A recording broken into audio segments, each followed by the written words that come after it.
organization, and it's our hub for doing this information sharing. To partner with the other federal cybersecurity centers to include DC3, the NTOC, and the Cyber Command Joint Operations Center. And our focus, again, is helping the private sector, helping the federal civilian.gov, and helping state, local, tribal, and territorial governments. So with that, let me close my formal remarks and actually ask if folks have questions. And no question is too basic, because what I'd love to walk away with here is an audience that's much better understanding of DHS and our mission.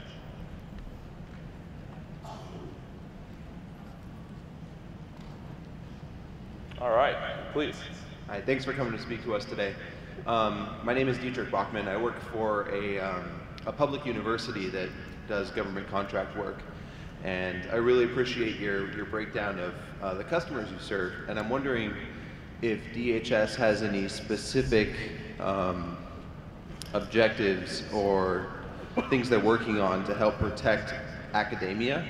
Because I understand that public universities and private universities even are becoming a much larger target, especially ones that do work for the federal government, whether it be DOD, DOE, any of those entities.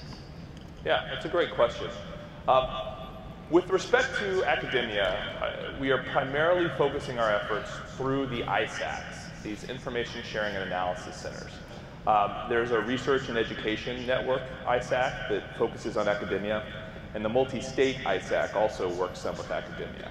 But we don't have anything more explicit than that. The ISACs are the lever we use to influence, in this case, the academic sector. So they're sharing best practices.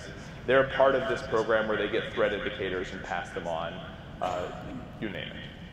Thank you. Am I next? Okay.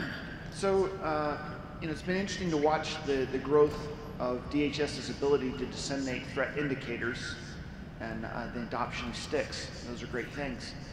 But I've heard that you're also working on sort of the next step after that, which is to be able to trigger automated actions. Several of the previous speakers today mentioned that. So can you tell this more sort of defense audience what DHS is doing in sort of the space of automated defense? Sure. So the broader concept or strategy is known as interactive cyber defense, IACD. We're doing this in close partnership with the NSA, in fact, with IAD. And the idea here is really, we've actually been trying to think about how we best communicate this to the broader public. Because as folks in this room know, when you tell people outside of cybersecurity about what you do, it's confusing as heck. So literally we were talking about how we communicate this yesterday. So you are now going to be the beta testers for an analogy. So work with me here.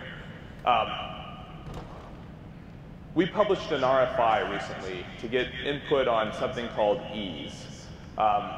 And the idea of EAS is that it's a reference architecture, if you will, for how we do interactive cyber defense, for how companies build products that talk to each other, take this information, and act on it. And the way we thought to make an analogy here is it's a building code. And right now, we have a pretty basic building code for networks. But that building code has produced products that don't talk to each other and aren't able to act on the information that other products collect. And so the idea here is that EAS will be the next building code. It will be for the smart building, where the different components of the network will talk to each other, share information back and forth, and use that to make decisions and act on those decisions without necessarily having a human in the loop. So I don't know if the building code model works. Maybe you guys can tell me afterwards whether that made sense to you. But that's how we're trying to communicate it as of 24 hours ago. But we're absolutely working the space, and IAD is a great partner in it. Dr. Osma, thank you for your presentation today. It's been really interesting. I'm one of the people out in a large federal agency working on CDN. And with the work we've already done, we've seen some very positive results. For example, we recently identified several hundred assets which were unmanaged, and then when we compared it with some of the vulnerability data that we pull in, we found that they weren't being patched either. So, we're really hopeful for the tools that DHS will provide and the work that you have ahead. But one of the things we need is more analytics training, because we're using things like Microsoft Access, and that tool just can't support the amount of data that we're bringing in, and also more training with the query languages and more powerful tools. So are there plans to help us in those areas? So that's a great question. So again, CDM is continuous diagnostics and mitigation. And this is a program DHS is running where we are paying for tools that we give to departments, and in return, they give us high-level data on the state of their networks. So it's a very federated model. We've produced, if you will, a menu of capabilities that departments choose from based upon what they've already got in their networks. So one of the challenges, of course, is once you have new tools, you learn new things, and you learn both new actions you need to take. Oh my goodness, here's 100-odd boxes that are completely unpatched, we've got to remediate. But also, you're now overwhelmed with data, and you have to figure out how to deal with it. I'm not sure whether we've got a particular training program set up for that, so I'm going to take that back and look at it. I will say that part of what we've done with CDM is we realized very early on that we couldn't just give departments licenses to products and throw them over the wall and hope that things worked out. We had to bundle it with integration. And so a big part of what we've done in some of the CDM task orders is to provide integration in addition to the individual products. But what you're speaking to is really even the next step. Great. We have an integrated deployed system. Help us use it more effectively. So let me take back and see what we've got in that space. Thank you. Good morning. You mentioned your vision of a world where threat indicators were a commodity. The world we're in now, most of the owners of those indicators classify them. The NSA does this, the intelligence community does this, DoD, FBI has their own classification levels for such things. What is your vision of how we get around that to a world where we can all share indicators? Yeah. So that has been a historical challenge. I would say two things on that. The leadership at NSA and Cyber Command is as dedicated to declassifying indicators as I've ever seen anybody in the intelligence community, in a way that really blows me away. And so I know they're really tackling that issue, and I hope that we can make progress there. And frankly, if we don't make progress, then it's because of legitimate reasons not to declassify, because the will is absolutely there. Law enforcement I don't have as good of a read on, which isn't to say that they're not motivated, I just don't have as good of a read. But honestly, I'll tell you one of the answers to this is if we really get the private sector sharing information, the question will in some ways become moot, because very few of our classified indicators will exist only in the government's databases. If we are hearing from a whole broad swathe of the private sector, they'll see the same things, they'll provide us that information in unclassified form, and we need to find a way to just to then recirculate it without classifying it. And I think that is going to be part of the solution, just as declassification or choosing not to classify in the first place is going to be part of the solution.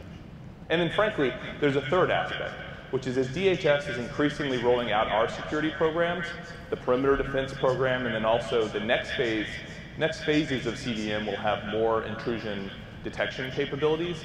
Frankly, we'll be learning things from the government network. We don't classify anything. And so we hope to use the petri dish of the federal civilian government to also generate indicators that we don't classify.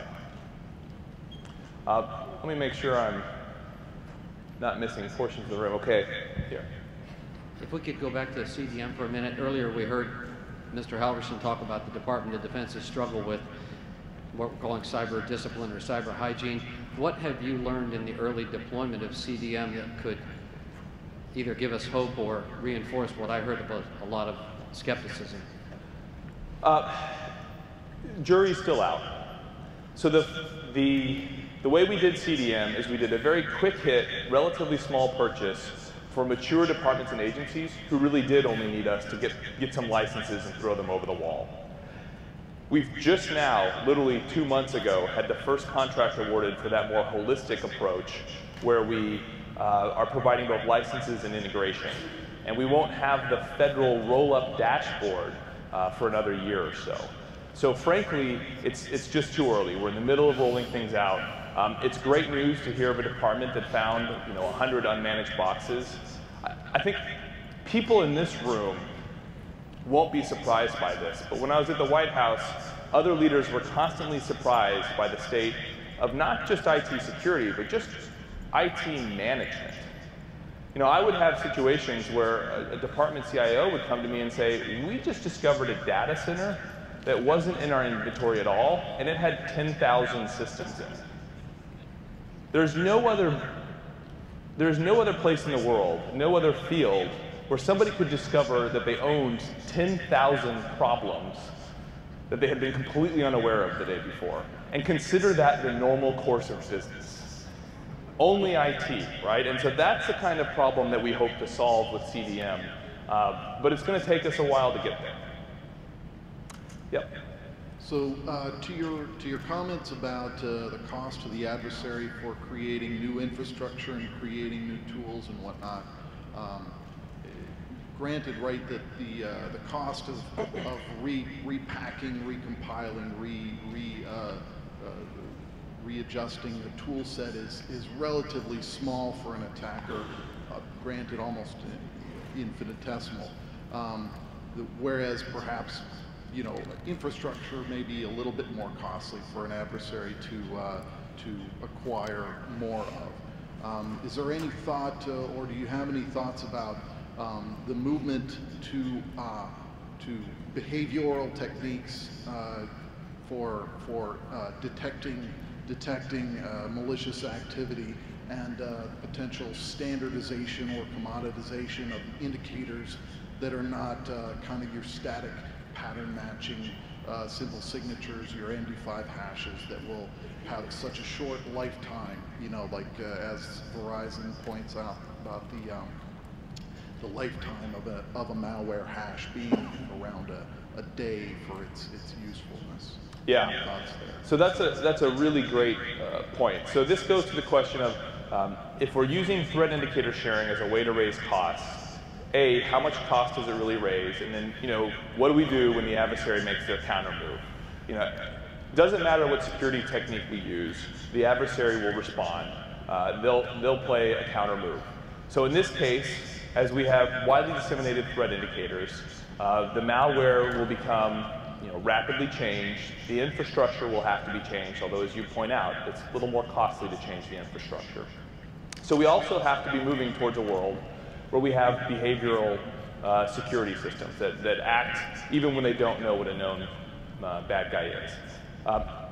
I'll say though, and this is something that often escapes people's understanding of this topic, we have to reach a point where we block what we know about. It's absurd to not block threats that somebody already knows exist. And then if we don't do that, then we'll never begin to get out of this security swamp that we're in. But then, as you point out, it's not sufficient. So then we have to add on top of that behavioral measures. We're certainly working on behavioral measures for our own programs that work on protecting the .gov. And then to your point, we have to build those into the standards so that as we communicate threat information, we can communicate a far richer dialogue of this is what an adversary looks like. Not just it's this hash, it's this port number, but it's this sequence of events or this behavior that are in fact malicious. So it's a future we have to move towards. You're right to point it out, and we're absolutely looking at it, but too nascent to say, here's where we're going to be in a year.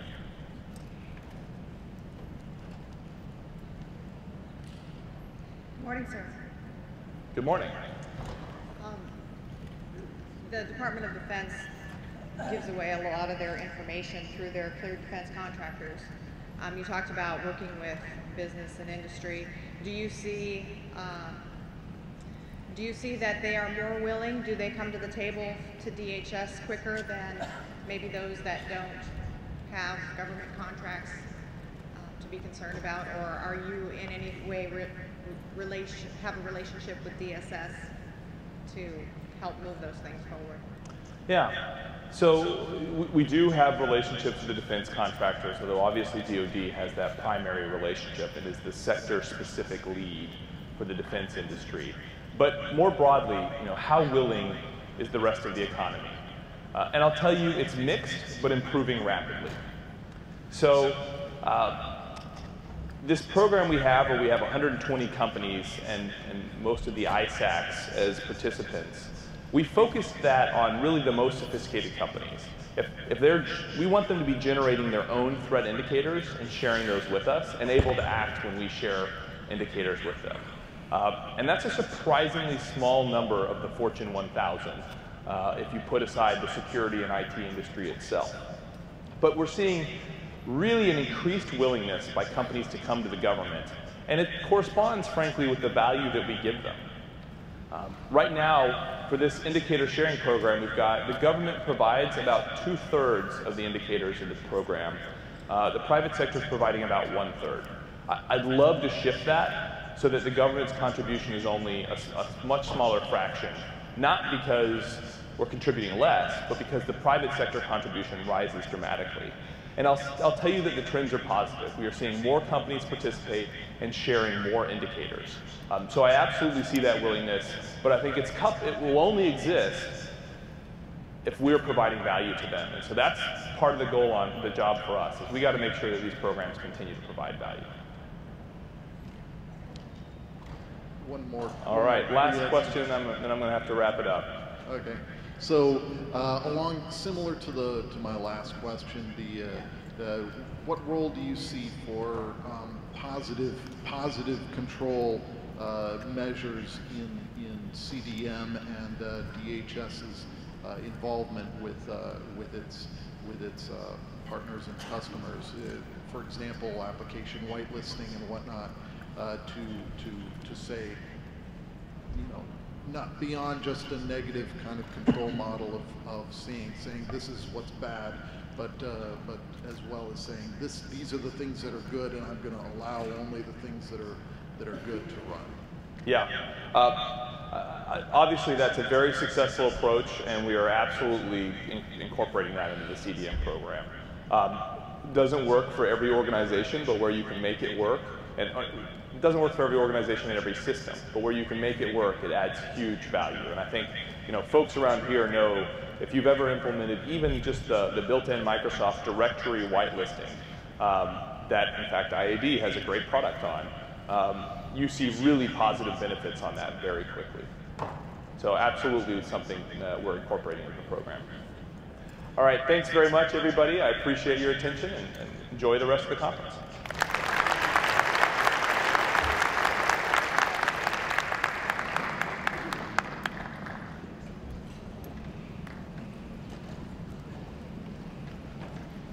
Great. It looks like some of you have already taken the hint. Let's move immediately to our track sessions, and wish you a great time for the rest of the day. Thank you.